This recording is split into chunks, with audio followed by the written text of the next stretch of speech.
Tiers livre, atelier d'écriture, c'est la proposition 4, plus le prologue qu'on a eu avant, évidemment, puisque c'était un prologue, d'un cycle qui s'appelle Prendre.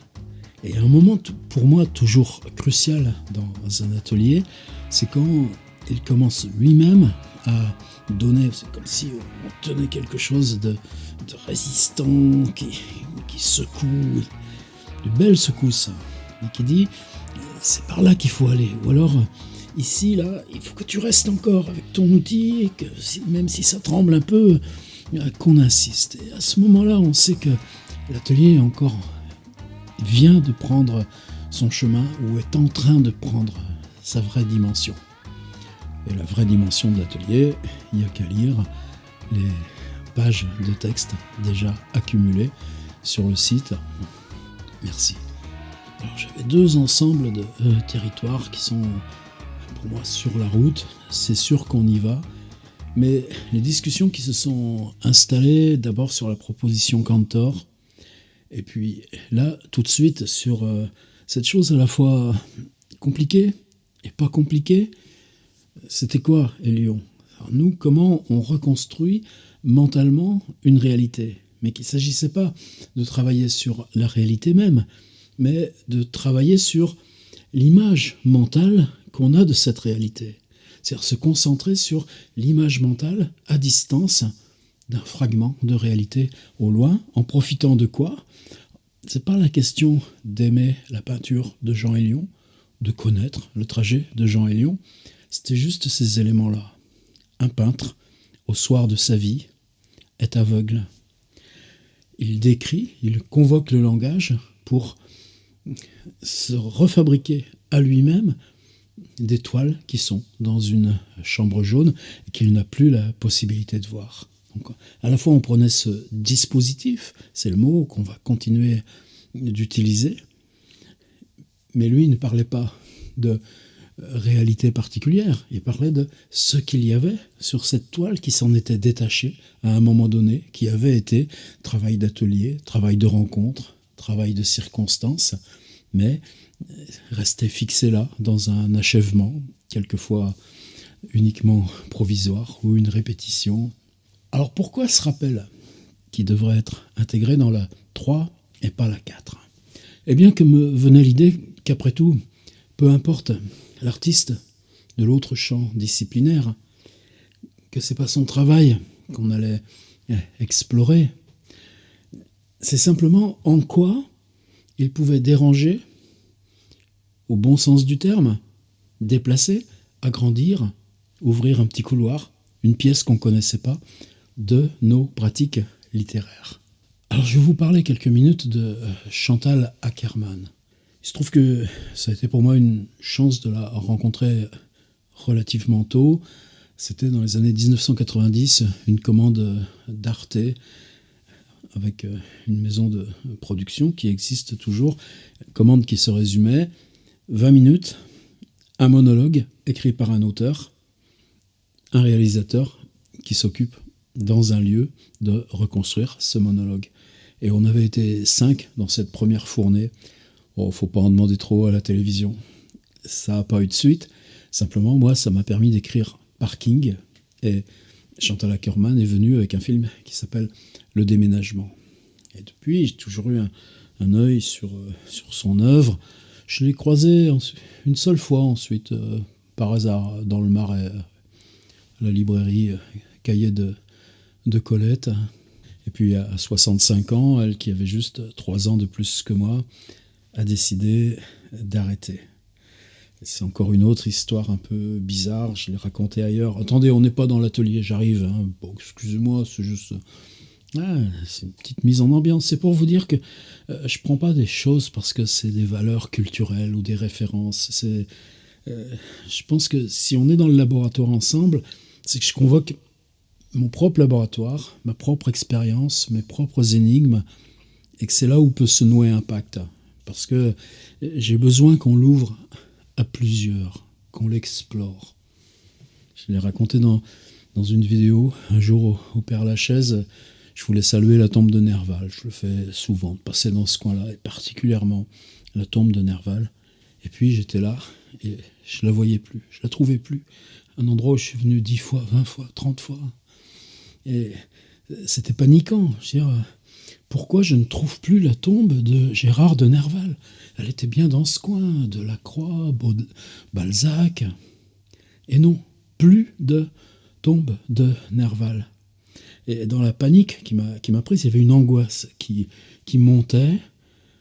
Je finis par me rendre compte que juste à côté de la tombe de Nerval, derrière, il y avait une dalle de granit, toute simple, toute fraîche, et un nom, Jacques Ripaud, qui était un copain architecte, celui qui a construit le Macval à Vitry. Alors, on était ensemble à la Villa Médicis, c'est une relation qui est restée ensuite très forte. Jacques, on avait le même âge, quelques semaines près. Il se trouve que son agence d'architecture, il y a des lois, il faut que ça continue. Ils avaient gardé la nouvelle de sa maladie dans le cercle des proches. Et moi, j'avais ce nom-là dans mon champ visuel, avec la tombe de Nerval, juste à côté. C'est un culot, hein. Ouais, je pense le pauvre, c'est pas ça. C'est pas lui qui en est responsable, ni lui qui l'a voulu. Et parce que mon mental ne pouvait pas voir la tombe de Ripaud, j'éliminais aussi la tombe de Nerval. J'en parle pourquoi? Parce que, en me retournant, et c'est là où j'ai analysé ça, il y a la tombe de Chantal Akerman, alors maintenant je passe les voir tous les trois. Alors qu'est-ce qui se passe? Cette fille qui est belge, mais qui surgit d'un abîme qui n'a rien à voir avec le mien. Ses grands-parents sont morts à Auschwitz. Sa mère a survécu à Auschwitz, mais qu'est-ce qu'on porte en soi quand on survit d'Auschwitz? Et elle raconte ça simplement. Alors tout de suite, les données, c'est-à-dire Akerman a publié 3 livres, un qui n'est plus disponible tout simplement, narration romanesque, un autre qu'on trouve mais qui est autobiographique, mais en tout cas autobiographique je sais pas, mais tourné vers sa mère, portrait de sa mère. Ça suffit juste pour dire que pour elle, la question de l'exercice du langage et l'exercice du film s'établissent au même niveau. Dans les liens que je mettrai dans l'article accompagnant la vidéo, il y a 4 films. J'aimerais bien, si vous avez le temps, il n'y a rien à lire. Au moins, ça nous donne le temps de voir. Il y a 2 courts-métrages de 10 minutes, un film de 3 heures, juste pour se promener dedans, et probablement avec Delphine Seyrig, vous le connaissez déjà. Et puis un 4e qui est juste après le film avec Seyrig, qui est une sorte de portrait de New York, mais comme si toute la ville n'était là que comme une attente vide. Je commence à aménager un peu mes pièces, avec des lettres lues, des lettres reçues de sa mère. Et tout à la fin, ça par contre, ça peut venir dans notre exercice de façon très lente, très très lente, ralentie, de quitter New York. Je ne sais pas si c'est le ferry qui s'en va à Staten Island et qu'on a tous pris, mais en tout cas, ce dernier plan, là encore, vient rejoindre de près ce que je voudrais qu'on fasse. Donc, dans les liens, je mets 2 ou 3 entretiens qu'on trouve facilement sur YouTube. Chantal Akerman parlant de son travail, de son accès au cinéma. Et pareil, elle en parle peu, très peu. Elle fait, elle accomplit. Elle ne construit pas de discours sur ce qu'elle prépare ou accomplit. Elle signale comme fait biographique d'importance, à bout de souffle de Godard, vu quand elle a 15 ans, et puis de se dire « Ah, ça raconte, c'est fort, je veux faire du cinéma ». Elle rentre à l'INSAS, l'école de Bruxelles, qui est une école d'excellence, et en particulier fondée dans le documentaire, et elle alternera toujours fiction, documentaire, le documentaire considéré comme accomplissement filmique entier, absolu. Même si nous, on va être là, dans l'espace narratif. Et puis, au bout de 3 mois, elle claque la porte. Ça, elle le dit. La technique, je pouvais l'acquérir par moi-même, c'était pas si difficile. C'est pas ça que j'attendais, c'est pas ça que je cherchais. Alors elle attendait, elle cherchait quoi? Et c'est là où nous, ça va commencer, le laboratoire. Ce qui m'intéresserait peut-être, mais là, juste pour travailler, et vous voyez, c'est quelque chose qui découle de Cantor et Lyon, et comme si on rassemblait nos deux voyages dans un exercice qui va être libre, probablement avec moins de contraintes que les deux précédents, mais qui va nous permettre de nous solidifier dans l'écart qu'on a pris. De nous solidifier dans l'idée qu'il ne s'agit pas d'aller faire du mimétisme d'un artiste d'un autre chant, précisément, puisque là, on a 0 texte de Chantal Akerman qui va nous aider, ou permettre de prendre appui. On va se saisir d'un film qui est, j'allais dire conceptuel. Non, c'est pas le mot.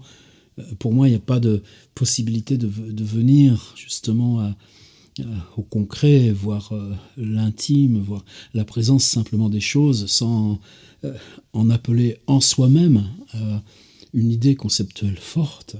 Et par conceptuel, j'entends tout simplement cet ensemble de mouvements, déplacements, rapport au temps, rapport à la couleur, rapport aux formes et à la géométrie, des verticales, des horizontales, des obliques.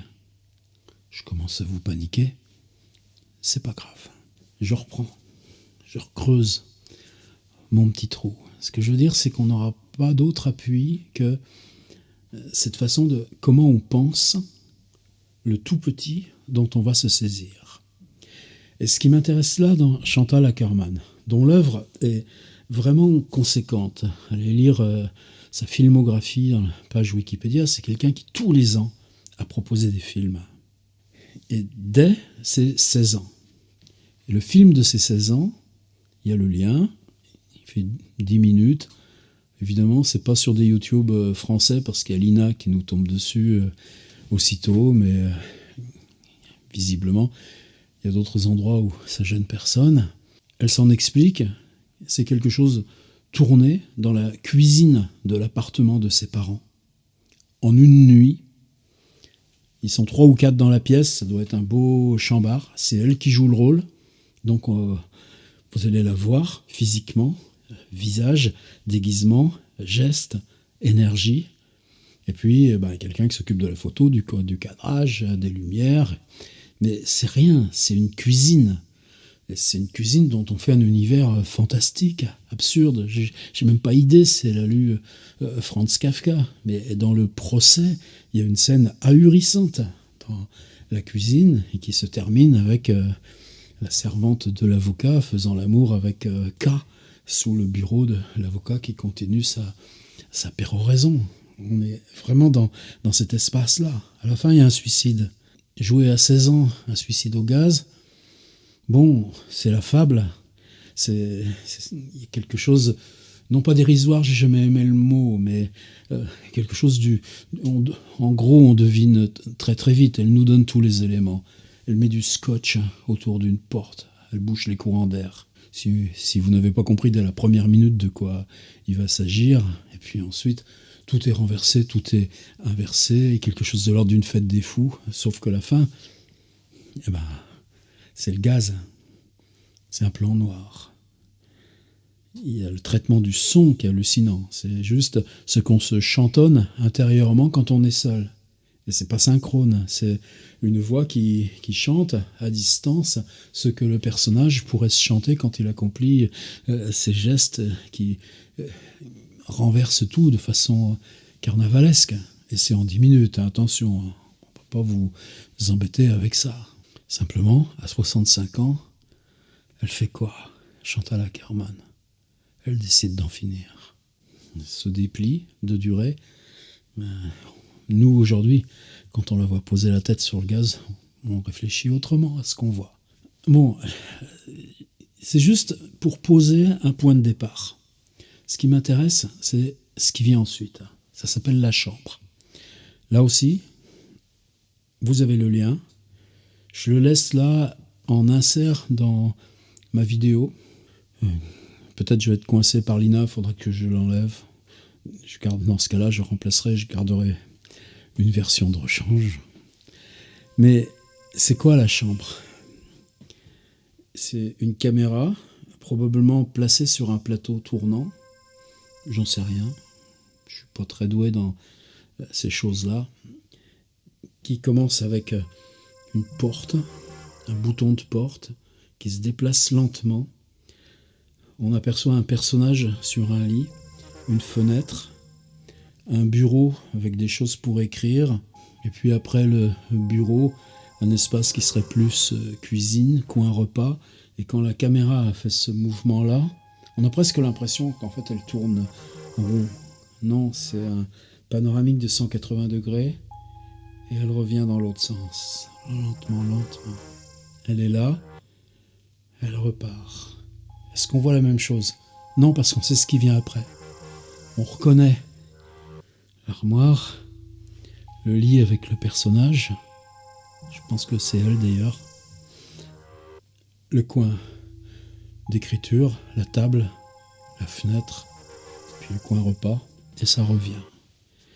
Et la troisième fois, je me dis, pourquoi on nous impose ça ? Ah oui, mais simplement, alors je vais pas compter, vous verrez ça vous-même. Le personnage est réveillé, le personnage a bougé, le personnage nous regarde. Et puis la quatrième fois, il mange. Et puis ensuite, on aura fini de manger. Un fruit. Pourquoi je raconte ça ? Qu'est-ce qu'on peut faire avec ça ? Bien, cette lenteur. C'est cette lenteur qui m'intéressait. Et mon idée, c'est déjà la consigne. Je sais que certains ou certaines d'entre vous sont toujours un peu pressés. Prenez ça et allez écrire tranquillement. Se dire, vous êtes dans un lieu. Là, c'est mon lieu.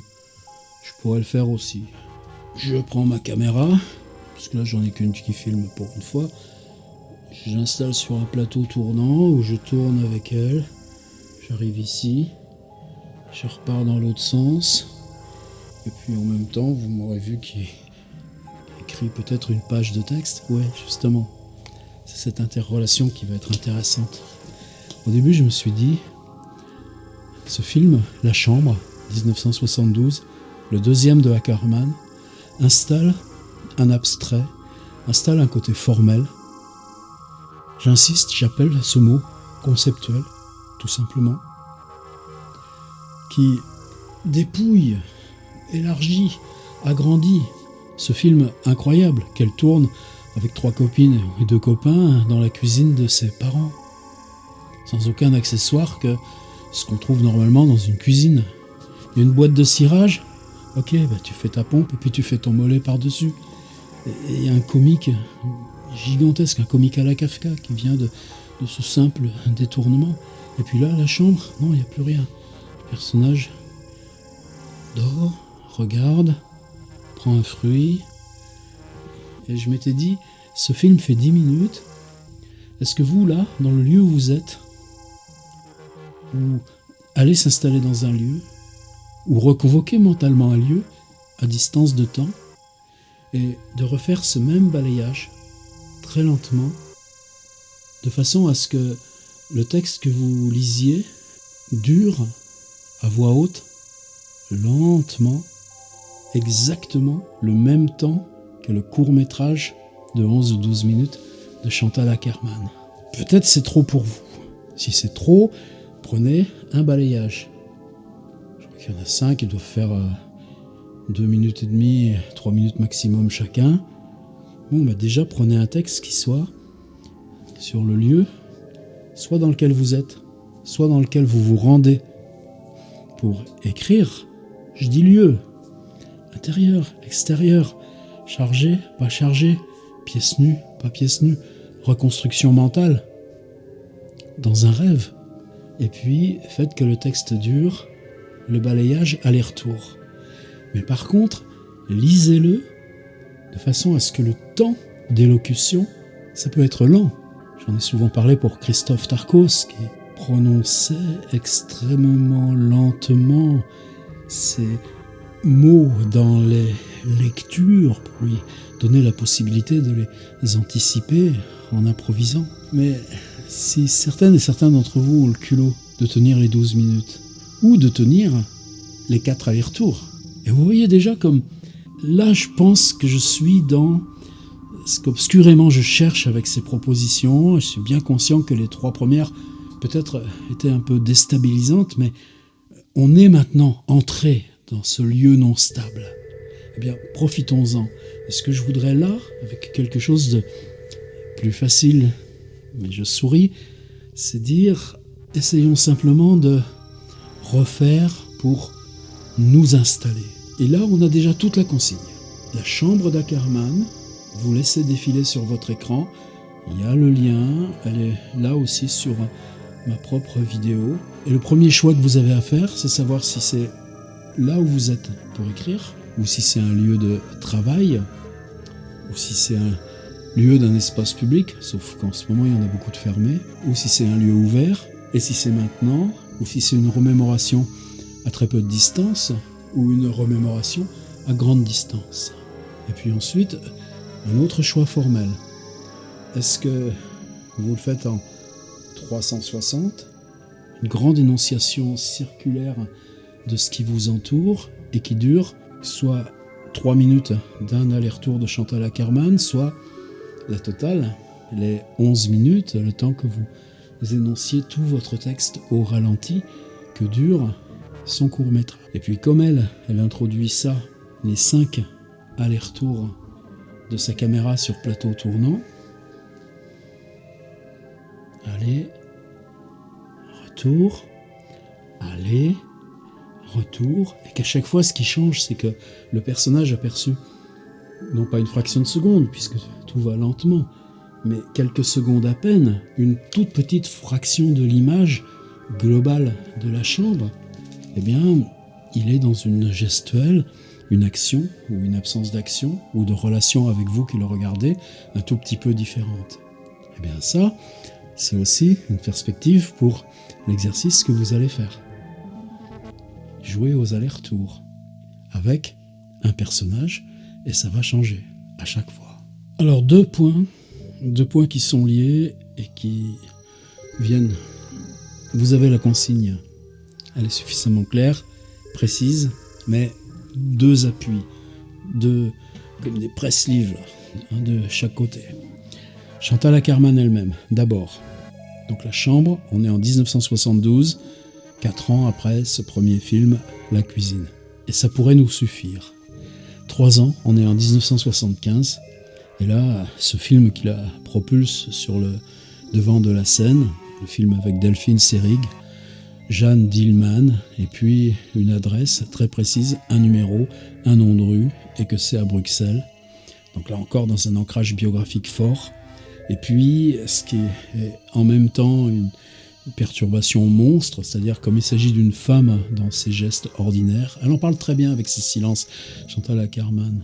C'est des choses qui sont déjà présentes dans les films. Elle n'invente pas, simplement, elle le met au premier plan. C'est mettre l'espace du secret et que cette condition de femme participe encore de l'espace du secret, en tout cas de ce qui est écrasé par le dominant.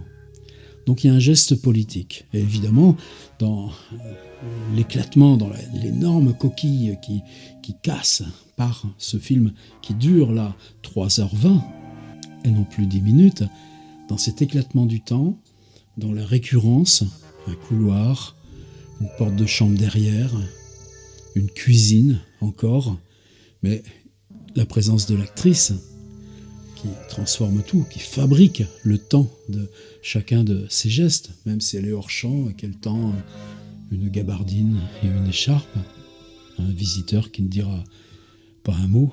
Évidemment, une rupture qui est aussi politique et qui vaudra à Ackerman, on colle l'étiquette, c'est une féministe, c'est de l'art féministe. Et évidemment, en pensant à Nathalie Sarraute, il est hors de question de lui retirer quoi que ce soit du politique de son geste et quoi que ce soit de là où elle l'inscrit, c'est-à-dire effectivement en 1975, vous voyez la période de la fondation des éditions des femmes, dans le contexte de lutte féministe qui sont. Mais aujourd'hui, Est-ce qu'on a besoin de l'étiquette? Est-ce que justement, ce qui s'invente, ce n'est pas tout simplement un cinéma ou du cinéma? Et est-ce que ce qui s'invente n'est pas justement dans Jeanne Dielman ce qu'avait préparé la cuisine folle de ses 16 ans ou l'abstraction, la lenteur dans la chambre 3 ans plus tôt? Et là, c'est ça, moi, sur quoi je voulais insister. C'est-à-dire que la liberté ultérieure de Chantal Akerman, même si elle est tout de suite une grande cinéaste, c'est ce mouvement de construction.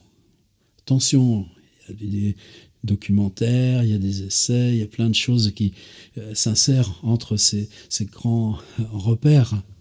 Mais Jeanne Dielman en est évidemment un. Et qu'est-ce qui vient aussitôt après? On est en 1977, 2 ans après, 5 ans après La Chambre, 9 ans après la cuisine des tout débuts, et ça s'appelle News from Home, les nouvelles de la maison. Ça dure 1h20. Et là, je pense que ça vaut le coup aussi que vous alliez vous balader. Justement pour la lenteur ou pour le presque rien. Prenez les premières minutes. Plan fixe sur une rue de New York. C'est peut-être un peu compliqué parce qu'il y a une photo de Cartier-Bresson qui est très, très près de cette construction. Donc il y a peut-être des jeux de citation qu'il faudrait explorer plus. Mais c'est rien. C'est la fascination de South Manhattan qu'on reconnaît immédiatement. Et puis au bout d'un moment, dans la rue du bloc derrière, il y a une voiture américaine typique qui passe lentement. Et puis rien. Et puis une autre voiture qui passe, mais celle-là, elle tourne ou elle fait demi-tour, je ne sais plus. Et puis rien. Et toute la ville, on va la voir dans cette présence-là. Et puis au bout d'un moment, viennent ces lettres qui sont lues en voix off. Là encore, est-ce que aujourd'hui ça tiendrait pas, etc. Mais il y a des dispositifs de Sofical qui sont beaucoup plus récents et qui s'installent aussi dans cette tradition-là. Toi, tu es à l'étranger, tu es dans l'exil, qu'est-ce que tu joues, y compris par rapport à ta mère survivante d'Auschwitz. Akerman est né en 1950, 5 ans après la libération du camp. Et puis ces nouvelles, ta sœur a la grippe, tu nous manques, je sais que tu aimes la ville là-bas, mais tu reviens quand? Et cette tension, est-ce qu'elle est importante par rapport aux lettres, News from Home, ou est-ce qu'elle est importante par rapport à qu'est-ce que ça nous dit de toi dans la ville? Et là encore, Kafka, l'Amérique. Qui a montré New York comme ça? Ouais, Marco Ferrari, il y en a plein de films où New York est le sujet même de l'histoire. Mais ce vide et cette distension, y compris ce plan de la fin avec l'éloignement lent de New York depuis le ferry de Staten, même si c'est un autre bateau, je ne sais pas, en quoi ce qui s'écrit là, filmiquement, c'est la reprise de Jeanne Dielman, mais portée au niveau de la ville, ou la reprise de La Chambre, puisque la ville, dans son vide et ses événements très lents, même si ça peut être vite, ça peut être une vitre de métro passant le long du mur du quai. N'empêche que cette lenteur, c'est la durée du plan, avec, derrière la vitre immobile du métro, la rapidité du mur ou des signes très vagues qui défilent. Mais la ville est devenue chambre. Et là, je pense qu'il y a un achèvement. Achèvement de quoi? d'Akerman? Non. Achèvement de sa construction. Et en quoi ça nous concerne, avant de finir par un dernier point? Eh bien, où est-ce que chacune de vous, et je parle pour moi aussi, avec le même âge qu'elle, avec un petit peu de retard, avec certainement un parcours qui a fait moins de bruit et moins de vagues, mais je lui survis comme je survis à mon copain Jacques Ripoux, et c'est pas si facile. C'est que pour chacun de nous, cette question de la construction, de l'exubérance qu'on va convoquer, comme elle la cuisine, et puis ensuite ce retrait de l'exubérance, comme on l'a fait avec Élion, ce qui était paniquant à certains égards. Et puis ensuite, est-ce que, quand elle installe Jeanne Dielman, est-ce que c'est pas le projet fiction ou de livre vers quoi chacun ou chacune d'entre nous va, et si on n'était pas en recherche, on ne serait pas là à tenter de le manipuler ensemble. Et à quel moment elle s'accomplit? Quand elle convoque Delphine Seyrig et l'appartement qu'on reconstruit comme lieu de fiction, scénarisé, ou bien quand on rejoue ça dans le réel, qu'on prend ce New York vide et qu'on installe juste l'arbitraire de ces mots qui viennent de la maison et qui disent « tu reviens quand tu nous manques ».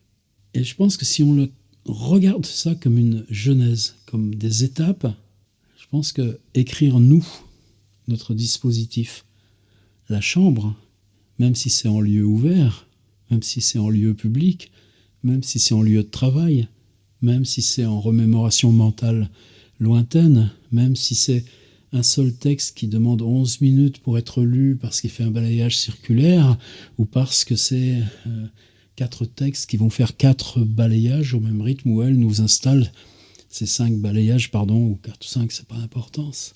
Ça, c'était mon premier serre-livre. Le deuxième, faut quand même que je vous donne un peu de lecture. Et vous trouverez tout ça dans les fiches, à l'endroit habituel. Le premier, sans insister, c'est Cinéma de Tanguy Viel.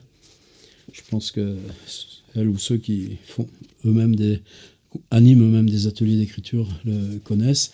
Vous en souvenez probablement. Il s'agit d'un narrateur pas obsédé, parce que le mot on n'a pas besoin en fait, mais en tout cas qui revisionne une fois de plus ou sans arrêt un film essentiel, classique, Le Limier de Mankiewicz, une sorte de crime génial par la suite de ces renversements. Film évidemment historique, film qui reste énigmatique jusqu'au bout, et au bout de tous les visionnages, là c'est une cassette qui défile sur une télé. Et le livre de Tanguy, évidemment, il y a des discussions avec des copains, il y a du monologue intérieur, et on va tout recharger. N'empêche qu'il faut exactement pour le lire, il l'a fait en performance, diffuser le limier sur un écran, et lui, en même temps, simultanément, lire son texte. On commence à lire le texte ici, et quand il arrive à la dernière ligne, c'est le dernier plan du limier de Mankiewicz. Donc cette idée de l'écriture synchrone d'images, pour moi, c'est une indication forte sur le fait que la chambre, même si on laisse Chantal Akerman dans un lointain, justement parce qu'elle en dit si peu ou très peu sur le cinéma, que c'est quelques interviews qu'on peut remonter, cette question du synchrone et du texte qui va avec un mouvement d'image, qu'est-ce que ça change au texte? C'est un des points qui va vous aider à trouver votre écriture. Et je veux finir sur un livre pour moi tout aussi essentiel, Monique Wittig. Alors Wittig, je crois que c'est 15 ans de plus, si mes souvenirs sont bons, elle naît vers 1935. Il y a sa relation avec Nathalie Sarraute qui est très forte. Et, ce livre, L'Opoponax, qui est coup de force parce qu'il n'y a pas de référence de genre à l'intérieur. Et puis ensuite, les guerrières. Et puis, est-ce que c'est un exil? Est-ce que, en tout cas, pour Wittig aussi, c'est pas une étiquette. Elle s'est réellement impliquée fortement dans le début de cet immense mouvement féministe. Le slogan « Une moitié des hommes, c'est des femmes », c'est précisément Wittig et ses copines. J'entre pas parce que c'est juste un arrière-fond. Simplement, vous trouverez là encore des extraits. Alors, Virgile, non, c'est quoi? Bon, vous connaissez la comédie divine de Dante. Dante, poète, se présente à l'entrée des enfers. Virgile, 1400 ans plus tôt, l'accueille et va l'aider à franchir les cercles successifs de l'enfer avant de l'abandonner, qu'il puisse se diriger seul vers son paradis que personne ne lit parce qu'il n'y a rien de plus embêtant. Mais cette traversée de l'enfer, le guide, c'est une femme. Et puis, le Dante, c'est Wittig, une femme. Et si on renverse ça, et si ces cercles de l'enfer, on les décrit pareil, elle, à ce moment-là, Elle a trouvé un truc de lectrice à Berkeley. Ensuite, je pense que, je sais pas si elle va à Phoenix, Arizona, quelque chose comme ça. En tout cas, elle vit aux États-Unis et c'est aussi donc une des raisons qui font que l'étiquette n'est pas contournable, aujourd'hui encore n'a pas été renversée, alors qu'on a, avec Les Guerrières et avec Virgile Non, des livres qui pour moi sont un absolu littéraire, sont des classiques de notre présent et qui continuent. Justement, ça nous dérange dans l'espace du genre, ben c'est bien. Et il y a du boulot à faire pour chacun, chacune, et c'est pas le moment d'arrêter ça. Mais simultanément, je fais exprès de reconvoquer le mot, qu'est-ce qui change à la phrase? En quoi la phrase, elle se met sur un terrain, elle est placée d'emblée sur un terrain neuf par ce coup politique délibéré, mais ce qui s'installe littérairement dans ces cercles d'enfer qui tiennent aux utopies architecturales. C'est des images de San Francisco, des images de Los Angeles, des images de routes américaines, des images de la violence américaine dans ces années-là. C'est le renversement des utopies, c'est ce qui se reconduit de l'ancien monde, même dans ces utopies renversées.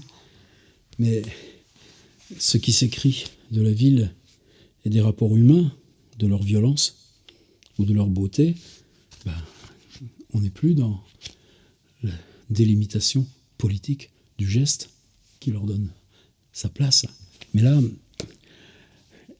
c'est juste la page 4 de Couve qui m'intéresse. Chez Minuit, il y avait toujours ce truc que Lindon demandait à l'auteur de la rédiger. C'est pour ça qu'en général, elles sont extrêmement mauvaises. Et puis à la fin, lui, il rebricolait, c'était encore plus mauvais. Alors on corrigeait ces corrections, et puis finalement on arrivait à un compromis. Et puis si vous êtes un auteur qui a fait ses classes comme Claude Simon ou Jean Huchenoz, eh bien tu obtiens de Jérôme Lindon, tu obtenais qu'il n'y en ait plus. Mais elle, autant ce truc-là, alors elle est dans le petit extrait que je vous ai mis, ça dit rien sur le livre, et j'allais dire ça fait obstacle au livre, ça fait obstacle à cette immédiateté, à cette grandeur, à cette poésie de ce livre incroyable. C'est imaginer l'espace d'un film de Cocteau, quand les personnages remontent le temps en se déplaçant au ralenti à cause de la force du vent. Et ça, il n'y a que Wittig qui peut l'écrire. Alors Cocteau ou pas Cocteau, Ackermann ou pas Ackermann, c'est pas important. Ce qui est important, c'est que dans la première phrase de sa 4 de Couve, elle prononce le mot ralenti. Je vous connais, là, qui arrêtez pas de discuter sur Facebook de la pertinence ou pas de mes consignes, tant que vous n'avez pas écrit le texte. Dire... C'est quoi cette espèce de film avec rien qu'une piole et une caméra qui bouge pas? On a vu ça dans les années 70, on va pas recommencer, c'est vieux. Ouais. N'empêche que les questions du ralenti, c'est aussi un espace esthétique. Là, vous avez des petits trucs, des petits réglages. Là, si on est en film, là, je suis en 25 images secondes. Si vous êtes sur votre télé ou si vous filmez avec votre iPhone, c'est du 50 images secondes. Ça donne une impression de netteté, mais on perd cette fluidité du cinéma. Pourquoi? Parce que l'œil, lui, c'est 14 images secondes et pas plus. Et par contre, on peut travailler... Eh bien là, à 120 images secondes, à 180 images secondes. Et si vous prenez le 120 images secondes et que vous le repassez à 25 images secondes, eh bien, vous allez voir les personnages qui bougent au ralenti et c'est formidablement devenu un archétype. C'est comme, hop là, un petit coup de drone et c'est reparti, etc. Ou ce truc, je te filme comme ça, toi t'es au premier plan, tu parles, toi t'es net et l'autre personne il est flou, et puis l'autre il te répond, c'est lui qui est net et toi t'es flou. Bon, c'est des codifications, justement. Quand vous regardez quelque chose comme La Chambre, ou comme Jeanne Dielman, c'est quoi un cinéaste? C'est quelqu'un qui tranche à travers ses codes et qui n'appartient à aucun de ces systèmes de codes. Quand elle dit « j'ai compris que la technique c'était facile et que ça ne m'intéressait pas », il faut la croire. Alors la question du ralenti, ça devient une vieille lune maintenant que les appareils le proposent en 2 coups de bouton. Mais en littérature, qu'est-ce que vous avez à répondre? C'est quoi un ralenti en littérature? Qu'est-ce que ça change, un ralenti en littérature, pour que ça tienne? C'est ça, mon deuxième serre-livre. La chambre, le balayage alternatif de Chantal Akerman, et on est bien d'accord que c'est pas forcément une chambre, que c'est un lieu privé, public, extérieur, reconstruit à distance mentalement. Vous avez toute latitude. Simplement, point fixe, c'est balayage tournant, ou point fixe, c'est balayage à 180 degrés et plusieurs alternances. Qu'est-ce qui change entre? Qu'est-ce qu'elle nous propose? La vitesse de son plateau tournant. Là, je fais ça. Elle, c'est pas ça, c'est ça. 180 degrés. Il faut largement 1 minute 30. Et retour des 180 degrés. Il faut largement 1 minute 30. Là, je fais 10 secondes. Ça y est, vous l'avez votre paquet. La consigne, elle est précise. Je la résume dans la page d'accompagnement. Mais je vous laisse avec ça. La question du ralenti. Et pour que ce soit vérifiable que votre écriture elle est au ralenti, eh bien, faites que lire votre texte puisse être quantifié par soit le texte entier des 11 minutes. C'est pas grand chose quand même d'écrire 11 minutes de texte au ralenti. Ou, pour les plus paresseux, juste un aller-retour. Je crois qu'on est sur des bonnes pistes. Je crois que ça se précise. N'oubliez pas d'aller voir les petits extraits Wittig, même s'ils n'ont rien à voir avec Chantal Akerman. Pour nous, ça va être au même endroit du cœur, même si elles sont toutes les deux au Père Lachaise. Tristesse.